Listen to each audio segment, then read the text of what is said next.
Bitcoin founder found. Mt. Gox pushes Bitcoin reimbursements back. Welcome to Sin City Crypto. My name is David. I'll be one of your co-hosts.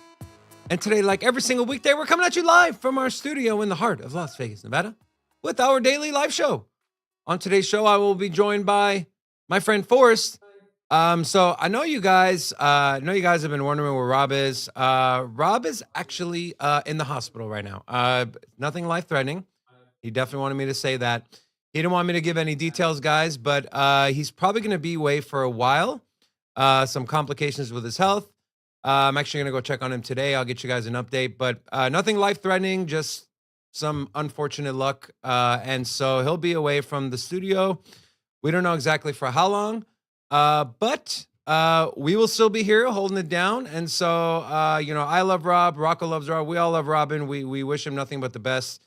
And so if prayers are something that you're into, we would love some support for our friend Robin. But I know if he would be here, if he were to talk to you right now, he'd be like, the show must go on. And the show must go on, my friends. Speaking of the show must go on, the show must go on with Forrest. How you doing, brother? Good. Thanks for having me on. Hey, man. Thank you for joining us. We appreciate you. This is usually where I'd insert a Robin joke, and I'm happy you're here instead of Robin, but I feel kind of guilty doing that right now. But when he's back, I will definitely be throwing more of those jokes out there. Guys, if it's your first time checking us out, we are an entertainment-focused cryptocurrency channel where we go over breaking news, give our opinions, we rate portfolios, we do charts, we do a lot of things, and we do it in a fun, entertaining, and engaging way. And so to all of you that are engaged in our community, thank you. We appreciate you. Before we get into any of the content, I do want to give a couple shout outs. First shout out is to our channel sponsor, Cam's Blue Wire Technology. Today's 4K stream is brought to you by them. If you own a business and you want to maximize your networking, IT, and your cybersecurity, there's one company to go with, and that is Cam's Blue Wire Tech. If you visit bluewiretech.com, reach out to one of their team members, or click the link in the description of this video, you will not regret it. Also, you will not regret, if you're in DeFi, to play around in the Radix sandbox, as they are our second channel sponsor, the top layer one DeFi. We did have their CEO on the show yesterday talking about the big Babylon upgrade. Radix is doing a lot of things. They're taking the hard road, and they're looking to change the game of DeFi, and we're excited to have them on as a channel partner. If you want to learn more about their ecosystem, visit radixdlt.com.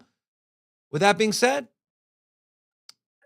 guys, we have to get some smiles on our face. Well, I'm married. I believe. Good for you. I'm getting somewhere with this. Oh, okay. I believe Forrest is married. Forrest, you're married, right? I know it's kind of personal. You don't have to answer that question. Yeah. Okay, you're married. No, Rocco's married. I'm married, happily married. Happily married. Rocco's married. And, when you get married, you buy an engagement ring, and depending on how cheap you are, or how much money you have, it could be $5,000, it could be $25,000, it could be $35,000, $100,000. Well, let's just watch this. This was pretty good. This was actually really, really good. You're still wearing your engagement ring, huh? Yeah. I'm gonna give it back to him. Do you want to know? Sure. I mean, Don't give it back. No, I'm not gonna keep it. Here. Thank you. That's a Bitcoin. Bam! Thank you. That's a Bitcoin. You know who will never leave you? Is Bitcoin. The miners, the network, the difficulty, the hash rate, the price. For your wife or your fiance could potentially leave you. So keep that in mind, you guys. I'm just kidding. Don't do anything to jeopardize your relationships, okay? That was just a straight up gangster move right there, bro. This was very funny. Lawyers who sued Tesla board for excess pay want $10,000 an hour.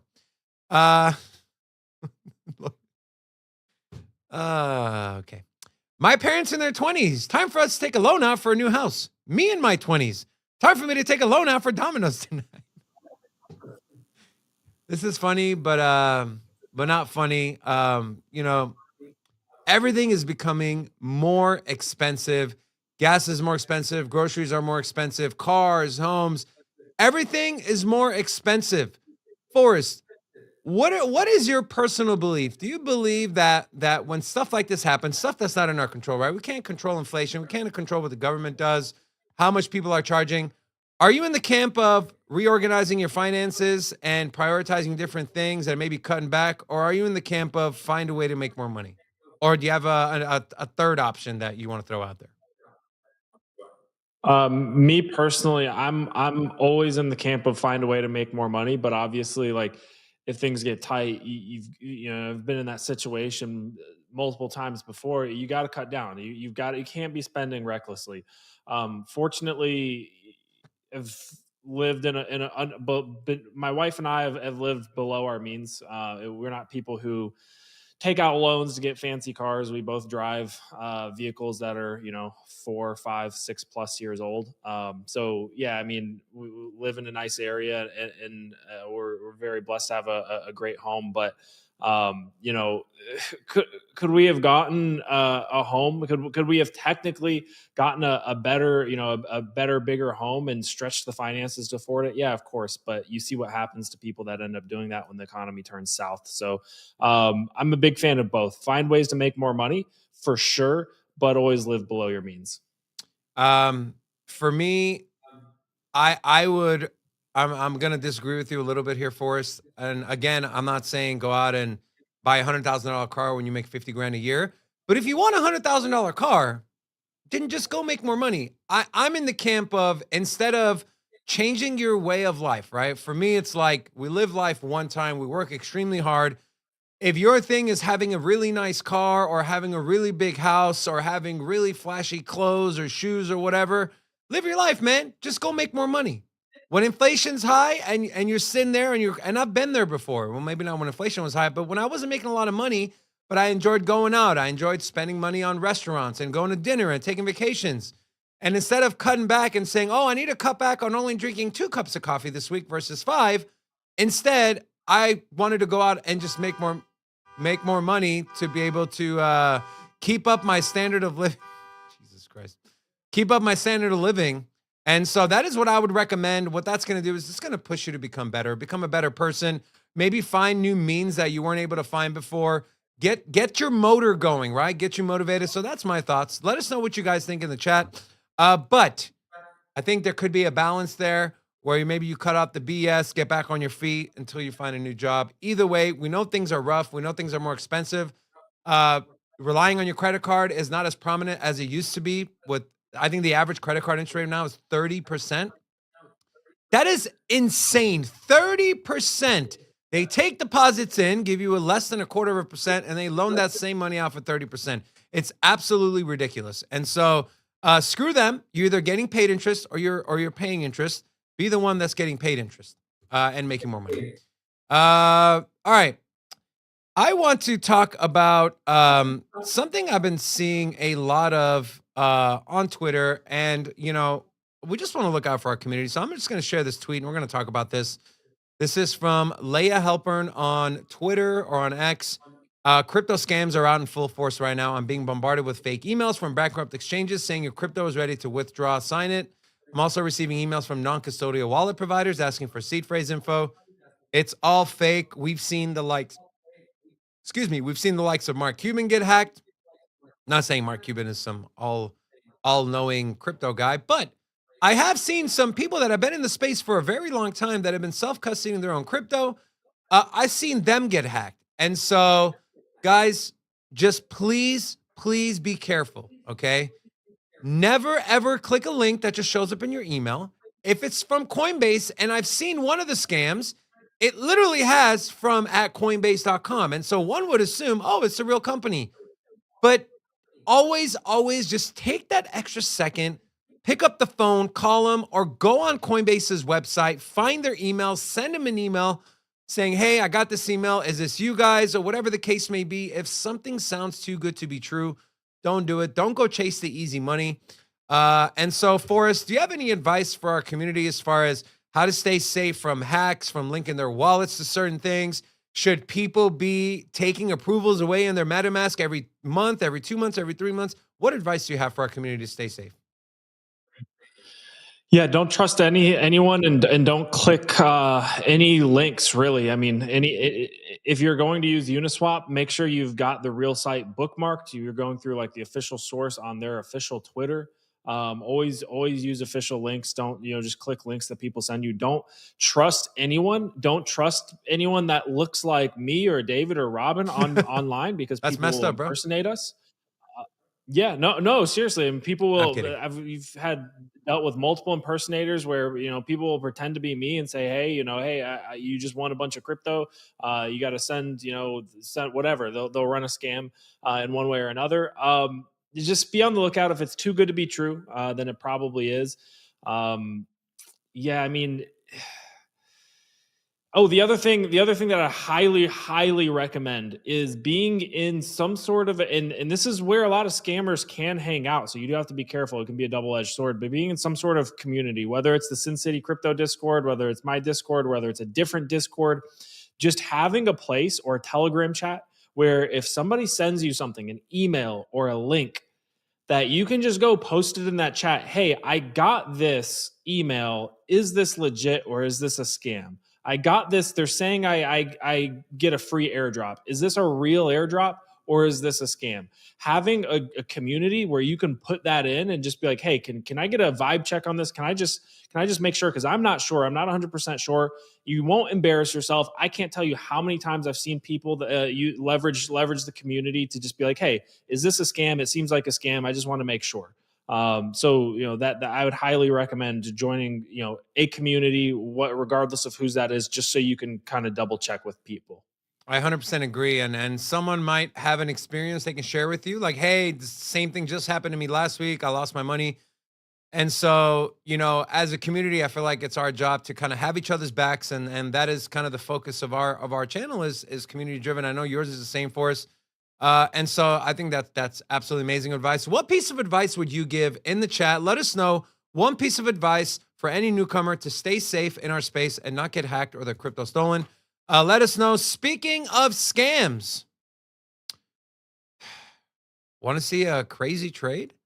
Yesterday, someone opened SPLK 127 calls for 22,000, expiring tomorrow.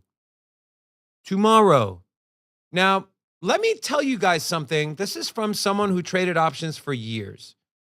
I have never, ever opened up an options contract less than 1 week time expiry.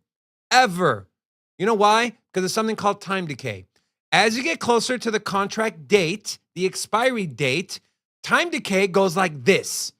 So whereas you would have been in $500 of profit just 7 days before expiry, if you're at the same price differential 1 or 2 days before the contract expires, your profits go from $500 to $50. That is one of the negatives to options contracts is as you get closer to the expiration, your potential profits start to go down on a massive level. And so what this tells me is if I open an options contract today with an expiry tomorrow, I know something that you don't know.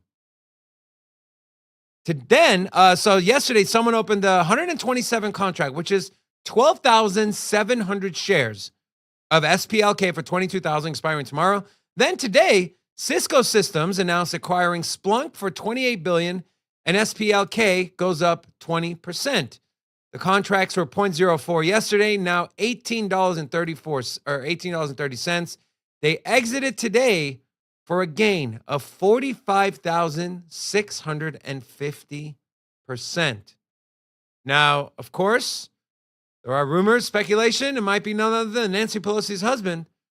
But Forrest, what are your thoughts? Do you kind of agree with what I'm saying here? That this has to be someone who knows something, and who would know something like this other than someone who works at Cisco or SPLK, or maybe our politicians, maybe someone at the FCC who have to approve certain mergers and acquirements? What are your thoughts here?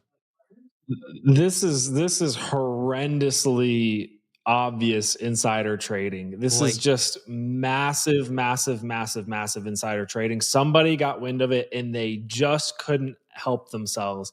They knew they could. I don't know what the math on that is. 22K, 456x or 45x rather. So what's that? That's probably that's a couple million. They couldn't help themselves.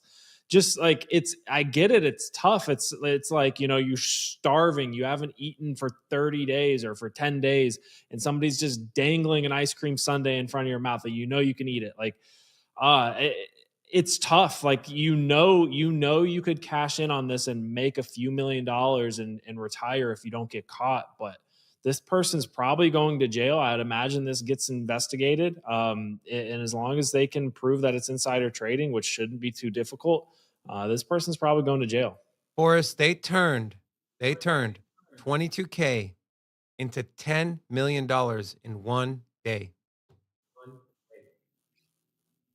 $22,000 turned into $10 million overnight. But we're the ones. Yeah, I'd be shocked if those funds don't get frozen by whatever the brokerage is. Like, if you're a brokerage, I would freeze that immediately. They won't, because it's probably politicians. True. Where do you just real quick, Forrest, where do you land? We had this conversation a while back, maybe a couple of weeks ago. You think people that serve the U.S. as far as like Congress, they should not be allowed at all to invest in stocks, or there should be limitations as in, hey, you bought a stock, you can't sell it for a year or 6 months or whatever the case may be. What side of the fence are you on?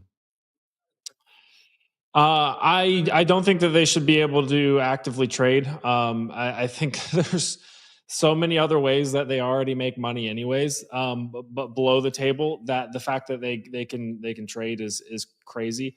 I think that they should have to have some sort of restriction, and what those specific restrictions are, whether it's a time delay on how long they have to hold, or if they're just limited to specific, a subset of ETFs, like they can only invest or trade the S&P 500.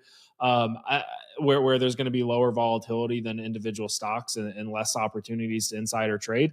You can debate what those restrictions should be, but no, I don't think that they should be able to trade. And if they are allowed to trade, you can make the argument they should at least be prosecuted very aggressively when it's obvious that they have been insider trading. And that's the thing, is like, okay, you can trade. That's the other case to be made.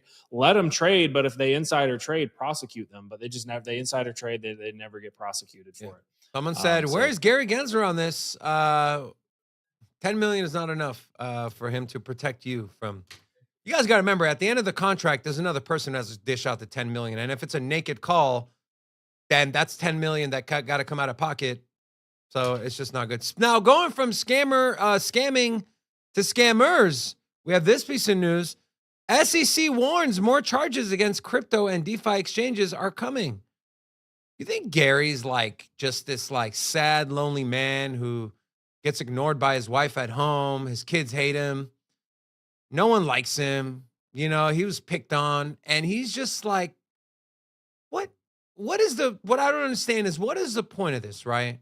What is the point of saying more charges are coming against crypto and DeFi? Do they say that about any other market out there? What is this infatuation with our space? Well, I can throw some ideas out there, but Forrest, are you at all worried about any of this? Obviously, we've seen them on the NFT side, them go against people they know will settle, like celebrities who have the money, just like, we don't want to deal with this. Here's your settlement. SEC chalks that up as a W. The people walk away without having to spend any more time or resources. They pay the $1 million, $2 million, $500,000 fine, whatever the case may be. Or they go after crypto projects that don't have a bankroll like a Ripple does, who can spend the $200 million on a defense team. What are your thoughts? Is this something that you continue to stay worried about? Or do you think the courts have proven to us that they kind of have our backs and they're not going to let the SEC run rogue? Look, I mean, at the core of it, Gary Genzer is not wrong in the sense that there are there's a lot of scamming and a lot of, I mean, we just talked about, look out for scam links. We just kind of had that discussion. There's tons of scams out there. There's tons of scammers out there. There's tons of fraud out there. There's tons of insider trading out there. But those are the things that I think they should be going after. And yeah, there's countless. I'm sure there's plenty of centralized exchanges. I'm sure Binance has not done everything on the up and up, right? But they missed FTX, right? Where were they when FTX was collapsing because of fraud? It just seems like they're trying to, like, they missed FTX and now they're like trying to reel it back in and go after crypto as like a blanket statement. They're trying to go after everything that has to do with crypto rather than viewing crypto and blockchain as a legitimate market and industry, and picking their spots to go after just the scammers, just where there's fraud. It makes no sense. And ultimately, I mean, we've had this conversation before. I think they want total control. I think there's larger things at play where they want to control the industry to some degree, and have as much control as possible and hinder it until some of the larger actors can get positioned in their ideal spots. Okay. I do have this video. Speaking of Gary, this to me was, I don't think interesting is the right word to use, but it shows a lot about Gary's feelings and thoughts, if we didn't already know, about our space. And a lot of people said after the court ruled in Grayscale's favor, hey, this might be the lifeline the SEC needs to backtrack on them not approving a spot ETF by saying, hey, the courts ruled this. We got to go with the courts say. That might not be the case. Listen to what he had to say. And so nothing any court would say would change your mind on that. I wish something a court could say which would actually bring the compliance sooner. And so nothing any court. That to me is a little odd, right? He obviously is pausing, trying to pick his words wisely, right? He doesn't want to come out and completely say the courts don't know what they're talking about. We're going to go against whatever the court says. What does that tell you, Forrest? Does that shine a light on anything that you might have thought about Gary or potentially what we can see, when that October 16, 17 deadline comes around for the spot ETF? Here's the thing is, like,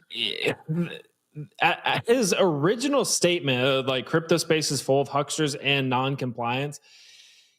I mean, yeah, is he wrong there? Not necessarily. I mean, the crypto space is full of scammers and non-compliance in certain spaces. But again, he's applying this like blanket statement to say that like everybody's guilty. He's going after Coinbase, which is the most compliant exchange imaginable. Right? They were listed on the what is wherever they're listed. They're security, right? They were approved by the SEC to be listed. They're going after Binance. Maybe there's something there with Binance. Maybe there's not. But it's just very, very clear that he has a vendetta against crypto as a whole for whatever reason, whether it's because he's got egg on his face from missing FTX, whether he's got a directive from higher up, but it's just completely misplaced. Rather than being surgical about how they approach crypto and providing guidelines and providing the appropriate compliance measures, which he just keeps saying, you got to come in and register. You got to come in and register. And people have tried to come in and have conversations. And we know Coinbase had conversations. We know Gemini had conversations with him and they didn't go anywhere.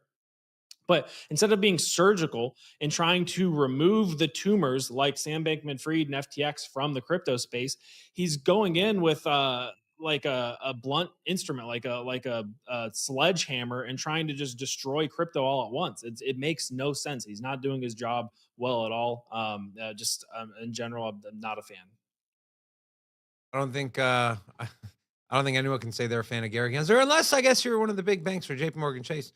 And then real quick before we get into the markets, I do have this as well. This one doesn't have any sound, but it's interesting, and I want to get your take. I shared my view on this, and Rob kind of laughed at me. He said I was dumb money, but I'm curious to get your take first.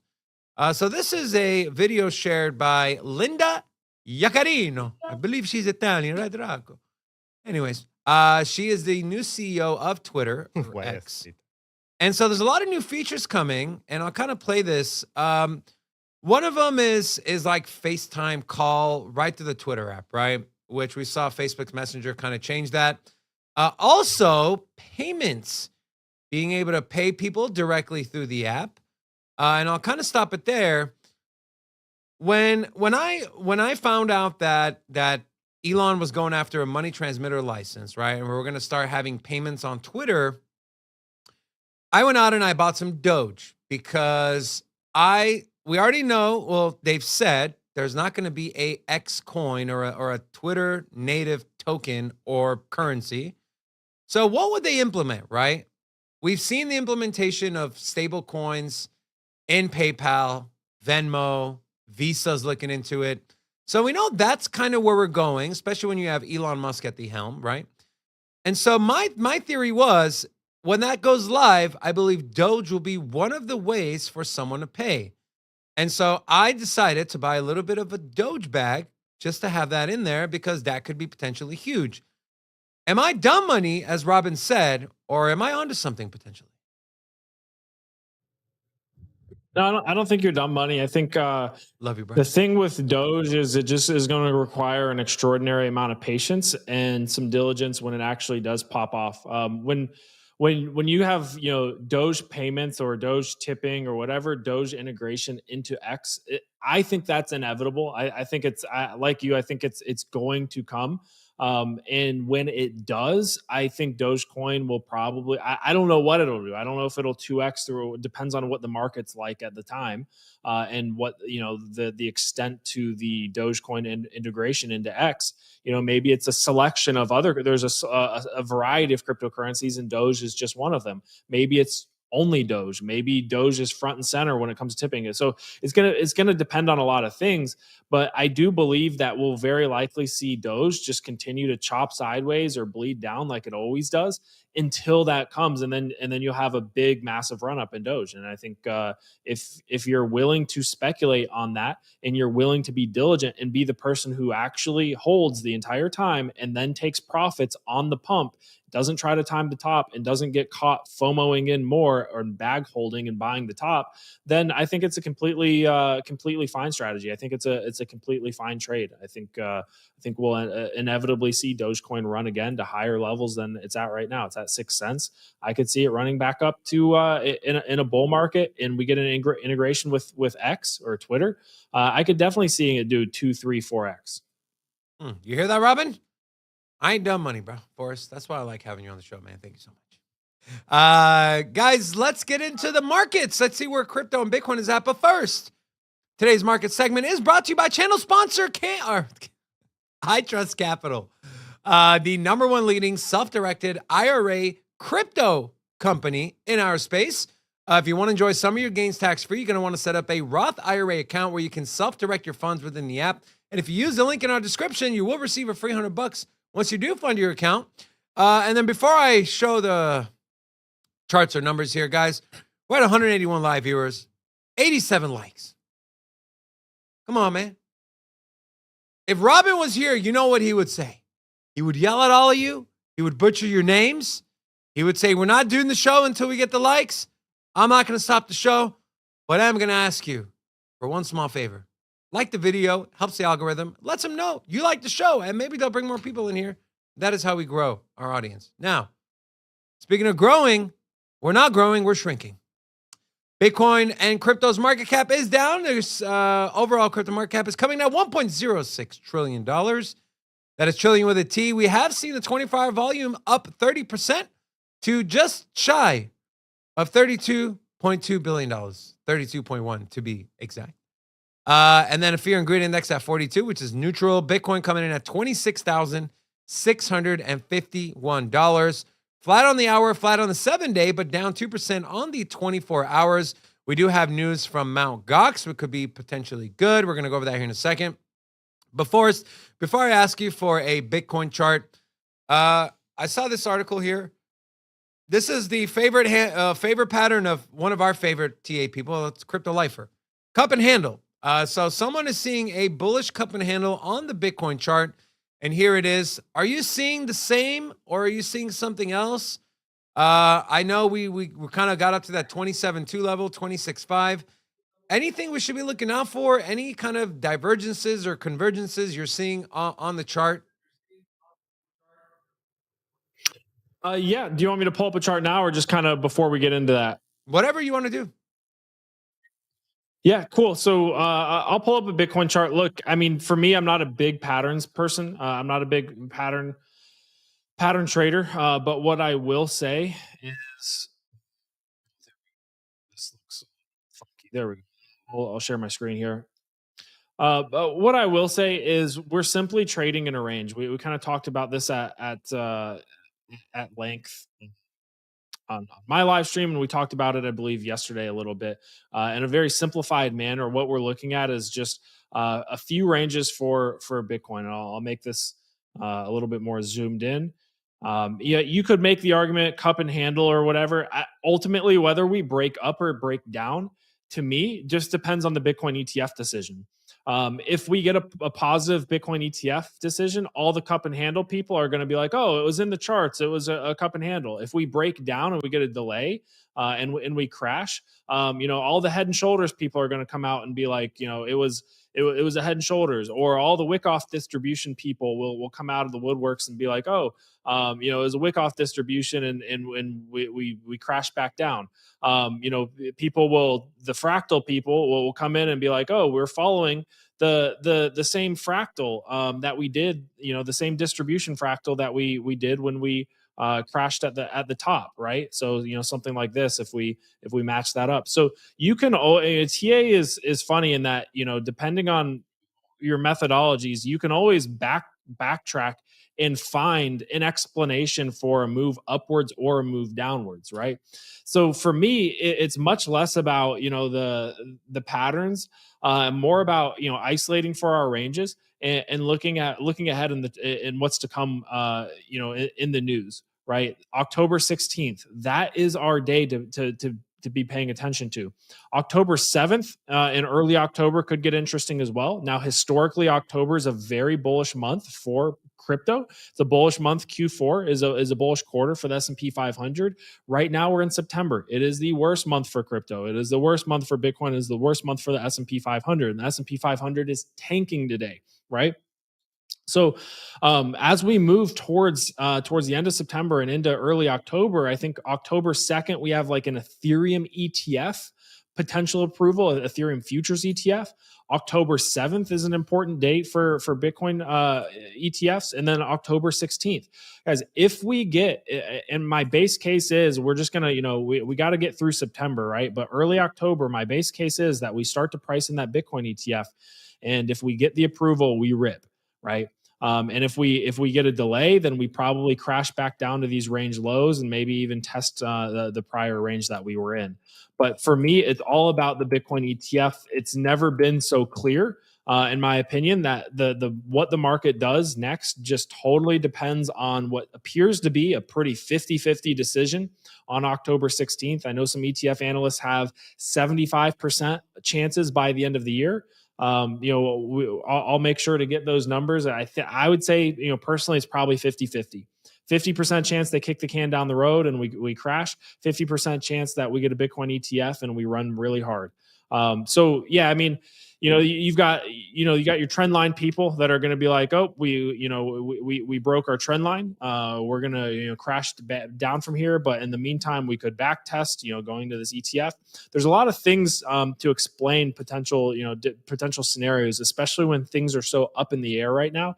For me, it's just Bitcoin ETF. All I care about is what happens, what is decided on October 16th.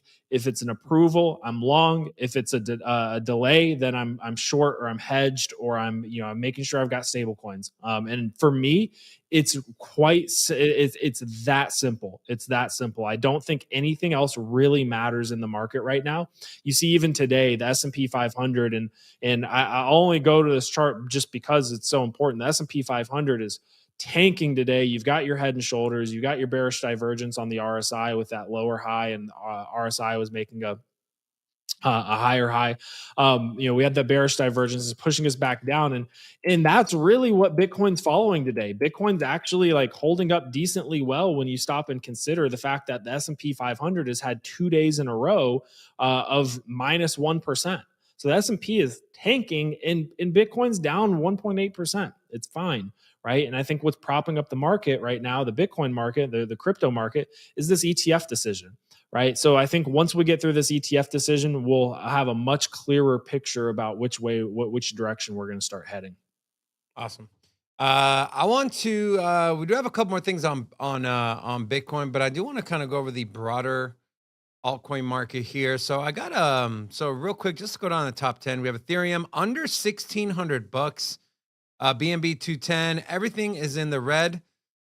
XRP holding steady at 50 cents. Cardano crack under 25 cents. Doge, Toncoin, and Solana rounding out the top 10. As far as crypto bubbles, the biggest gainer, IMX, is up 18.4%. A few other ones in the green, including KuCoin, Near, Ethereum Classic, and Frax shares. Some of the biggest losers. Hex is down 11%. Rocket Pool, OP, Clayton Network, Injective Protocol, and Lido and Gala down 7% as well. And then we do have this as well. We talked about options a little earlier. So this is options open interest by strike price. You can see where a majority of these bids are coming in. And so we see a vast majority coming in at 30K on the call side, which is the bulls. They're if the price closes, and depending on when their expiry is, a majority of it does go into monthly or quarterly. So the next quarterly close would be the end of, I believe, this month, September. Yeah, at the end of this month. And so a lot of it's coming in at 30K for the call side. On the put side, we see a spike right around 24K. And then the current price we're at, which let's just call it 26,700. You do have more puts than calls. And so if price does close below 26,750 at the end, and I'll actually just go by expiry as well. You can see here where a majority of it, you can see a vast majority coming in here, closing on September 29th, which is the end of Q3, with about 34 million in calls and 26 million in puts. And so if price closes below 26,750, the bears are going to be in profit on those options contracts, and the bulls will not be. Once we hit 30K, I think 30K is the number there. The call options are going to be in profit. And so I don't know how much value, Forrest, you put on open interest for options. We know open interest on the exchanges on the market is right around 5 billion for Bitcoin, but that's not near the amount of liquidity that we're used to. We all know that liquidity is pretty dry right now. A lot of market makers exiting the space, and the order books are extremely thin. That is why you do see these violent moves and more liquidations. So, I mean, can one argue that if we are trading sideways, that could potentially be a good thing when the order books are so thin? Obviously, we'd love to see demand come in and push the price higher, but you can see the opposite as well. Then we have this, getting into our biggest topic today. So Satoshi, right? This is a topic of conversation a lot of people like to have, and this is an ongoing, continuous thing. Before I get into this article, Forrest, if the identity of Satoshi is revealed, right, and he's alive and he still has access to the wallet, what do you think that does to Bitcoin? Oh, I think it would probably tank Bitcoin, just because people would be so afraid that he'd turn around and dump. But I'm of the opinion that it's very likely. I'm sorry? We're talking 1 million coins that Satoshi's wallet has. Yeah, I think people would get real spooked about that. Now they obviously, if they are alive, they haven't dumped for all this time. So what would be the point? I'm in the Hal Finney camp. I think that he was probably Satoshi Nakamoto or one of a small group of people that were Satoshi Nakamoto and worked on this together. And obviously, if you don't know the story, Hal Finney passed away years ago, which would make sense in the sense that he doesn't have access to those Bitcoins anymore, and because he's passed. Yep, 2014 is when Hal Finney passed. And this was very interesting. So a new video was unearthed from 25 years ago. And in this video, Hal Finney talks about ZK zero knowledge proofs. Okay. We did post a video on our Twitter. If you want to go watch it, it's about a 5-minute video. But just some context from the article here from Cointelegraph. Early Bitcoin pioneer Hal Finney shared his vision for zero knowledge proofs more than 25 years ago, a full decade before the launch of the first cryptocurrency, Bitcoin.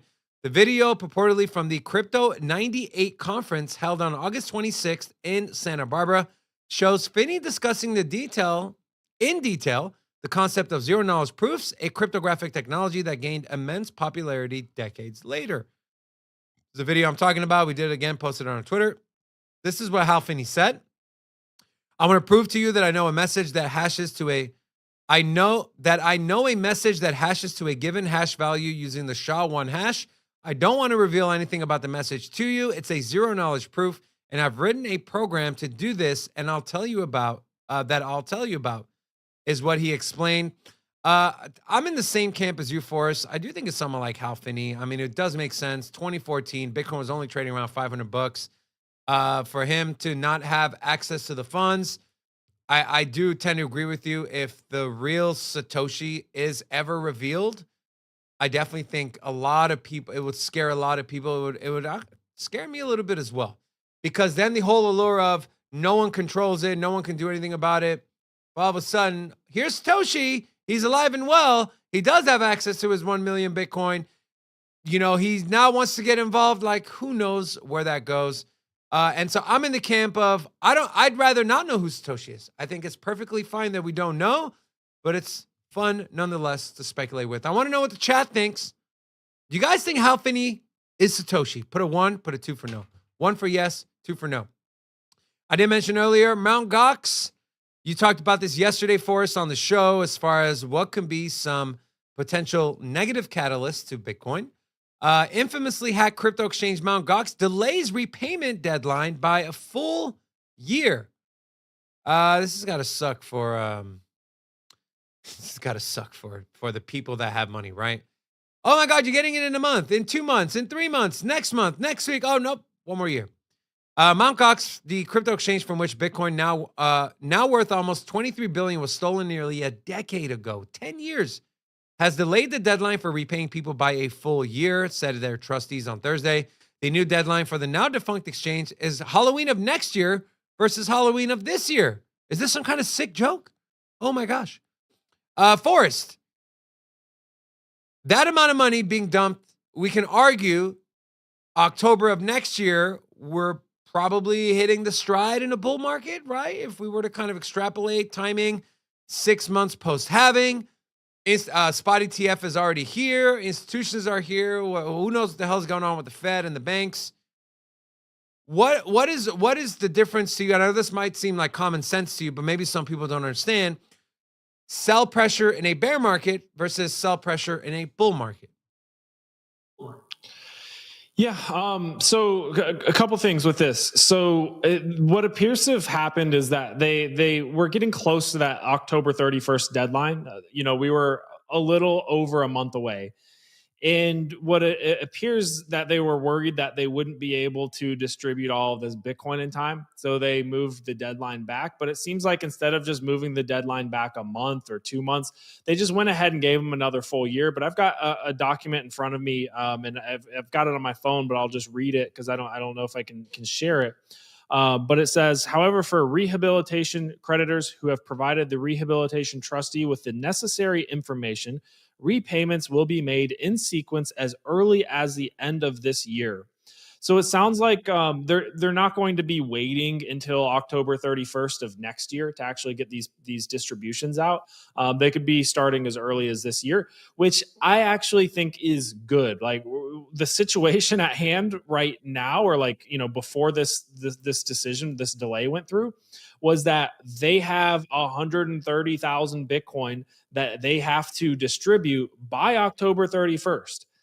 But now they've given themselves a full year deadline, and it sounds like they're going to start those distributions. So rather than just them hitting the market all at once, right, and being distributed all at once in a very short period of time over the next month, they're going to be distributed probably at a more sequential pace and steady pace over the next year, which is what you want to see. You don't want to see them just send 130,000 Bitcoin out, people turn around and dump it, and it really hurt the market. So I think this is probably as good of a scenario as we could have hoped for. You obviously don't want to have that overhang next year. You don't want 130,000 Bitcoin at a higher Bitcoin price potentially hitting the market a year from now. Right. So doing it slowly over time, I think is the best case for everybody. Okay.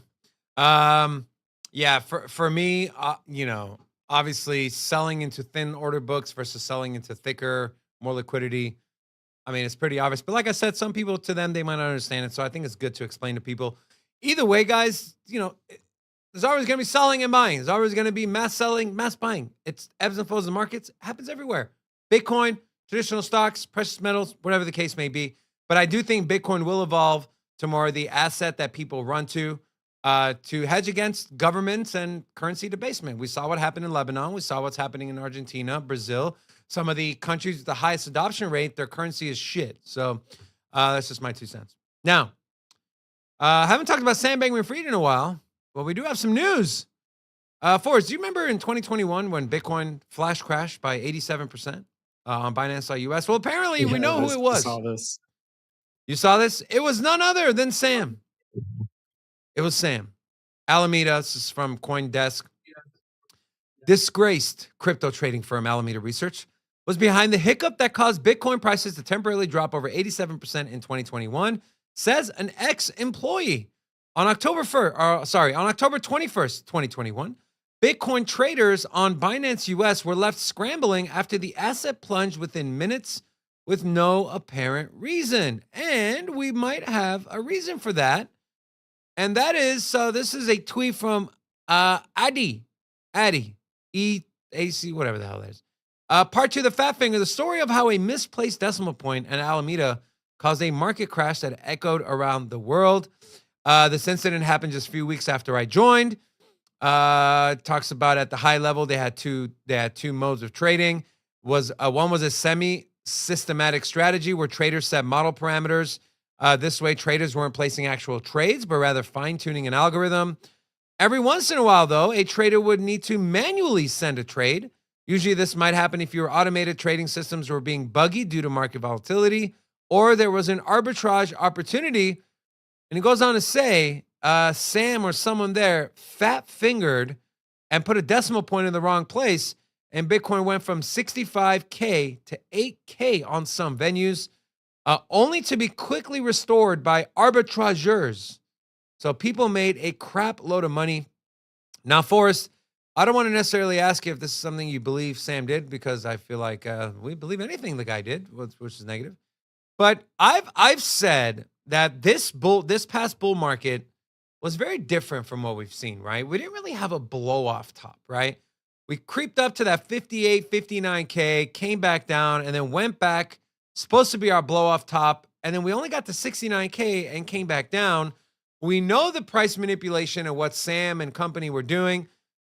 What do you think? Do you think the next bull market and the next top is going to form differently? Do you think this was an anomaly, or do you think it was just how the market's going and we're just not going to see blow off tops anymore? That's a tough one. Yeah, I think this one was a weird anomaly that was shaped by a lot of manipulation on multiple fronts, both from a media standpoint and from institutional standpoint with FTX. So Yeah, I mean, if you look at that date, right, that was when Bitcoin kind of put in that peak at around 65K before its last run up to 69K. And that could have absolutely shaped how far Bitcoin went from there. I mean, that could have been the difference in Bitcoin getting to $72,000 to $75,000 versus the $69,000 top that it put in. You also had, media manipulation, and you had all the panic selling that occurred around the first peak, that first peak that went up to around 60K. Bitcoin mining was banned in China. Elon Musk said a few mean things about Bitcoin, and everybody freaked out, and we went right down to $29,000. So yeah, it was definitely not your normal situation. You had also, this was the first run that we had massive NFT speculation in. We had massive metaverse speculation in, and we had those markets kind of detracting from probably the price of Bitcoin in some manner. And then you just had Terra Luna, stablecoin yield farming that ended up causing the ultimate, what I believe was the major domino that fell that really cascaded us into a deep bear market. But yeah. I could see a blow off top in the future if we get a more clean, natural market. That's usually the more natural pattern and the more natural shape to speculative markets, especially fast growing speculative markets. So I think it depends. I think we saw those blow off tops in many assets, especially NFTs, especially stuff like metaverse, related stuff that was highly speculative and wasn't, necessarily as directly affected by some of the manipulation that we saw. So yeah, I could see maybe a little blow off top action this time around. Interesting you brought up those points. Knox Bill, one of our whale members, said, would we have hit 100K without Sam Bankman-Fried? I want to say yes, but I think Forrest brought up some great points. Back in years past, in the 2014, 2015, 2017, 2018 markets, you didn't have the NFT speculation. Smart contracts weren't really that prominent. Back in 2014, they weren't really, you weren't able to use them. There was no yield farming. And so a lot of the money flowed into just a few assets, Bitcoin, Ethereum. At the time, Monero was pretty big. Ripple was pretty big. And now you just have more options to diversify your money. And so I think Forrest, and that's why I love having you on. You bring up such good points. That's something it isn't really at the top of my mind, right? People always think Bitcoin's number one, but hey, you have more things to diversify, and who knows what the next cycle brings? What's going to be the next big pusher narrative into the next cycle? Is it going to be real world assets? Is it going to be real estate? Is it going to be supply chain? Who knows? But as the crypto economy and blockchain grows, there's going to be more areas to invest in, more areas that people are going to want to have their money in. And I think that's just the evolution and the maturity of the markets. So speaking of the markets, I don't know where that segue was going, but I do want to give a couple last shout outs to channel sponsors. Cams Blue Wire Technology, they are our networking sponsor. If you want to learn how they can help your business, visit bluewiretech.com. Also, a big thank you again to Radix, our other sponsor, the top layer 1 DeFi in our space.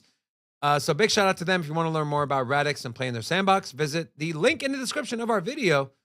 Now, Forrest, you're going to be back with us tomorrow. Excited for that. And so, I don't know. I guess I'll leave it to you. You got anything to say before we exit YouTube? Not in particular, guys. Look, we are actually. I do have a chart I want to share because I want to show people. If it's not too much to take a minute here, just to show one last chart, guys. We're getting close. And of course, I'm not the biggest fractal person. I've said that in the past. I'm not the biggest time cycle person. But I've got, on top here, you've got, Ethereum last cycle. In here, you've got Solana this cycle. It's just what I picked because the fractal is so similar, but there's plenty of other cryptocurrencies that you could have picked. And here we have Bitcoin last cycle. Guys, we are right here. We are right here. We are right here. And on Bitcoin down at the bottom, we are right here. If we get a Bitcoin ETF, maybe the next price action we see is something like this. If we don't get a Bitcoin ETF, we get the delay. Maybe we get this nasty crash, and then we find a bottom, and then we start going. Then we start going up. But I do believe that we are 3 to 6, maybe 9 months away to some really positive things happening in the space. So my final words here for people is to just. You've seen it through this far. We're getting close. Just be patient. Don't make any stupid mistakes trying to make money or get rich overnight. We're gonna get to a point in 3, 6, 9, 12 months where we're gonna be in easy mode. We're gonna be in an uptrending market more than likely, and we're gonna have tons and tons of opportunity and speculation coming back into the space. So just stay patient. Just see it through. Beautifully said, Forrest. Guys, you don't want to run a freaking 20-mile race. Get 25 steps from the finish line and say, oh, nope, I'm going to try something cool. I'm going to try to hop skip my way to the finish line to get there faster. Or no, I'm going to turn around and go back the other way. There's no point. Finish line is almost here, guys. Stay in it. All right. Forrest, that was some great insight. Forrest, I want to pass this on to you, my friend. I would like you to tornado us out of here. So all you got to do is you got to yell Rocco's name. You got to Rocco, and then just tornado us out of here, my friend. Okay. Damn, Rocco. See, I messed up. Rocco messed up. He's not used to your finger right now. What did I do, man? Forrest, what did you do? Everybody know we here for entertainment and info. Gonna show you how What to get that happened big there? dough. So every day stay tapped in for big facts, no capping. With Bitcoin, You're if never you tornadoing win, like again. pie with no fraction. It's Big Rob, David. I It was split the a game, but they tornado right gave there. it. You see that? Name according's your favorite. I I got love dry you guys. powder. It was the I best save it to tornado the ever. OGs. New Best beginners. tornado ever. Special shout out to the well members. Buy See you tomorrow, guys. sell Love you. winners. Peace. Ain't really nothing you can tell sinners. Tune in for the latest new flavors. They gonna teach us mean coins. They polarizing like barbecue chicken pizzas. I laugh with a major grin. Laggers, we trade them in. Baddies, they came to sin. And sinners gon' play to win. Screaming, hola, till my bags are flowing over. Hold ya to the moon, then to the solar. Won't I? Don't be letting FOMO control ya. It's over when the finger tornado close ya.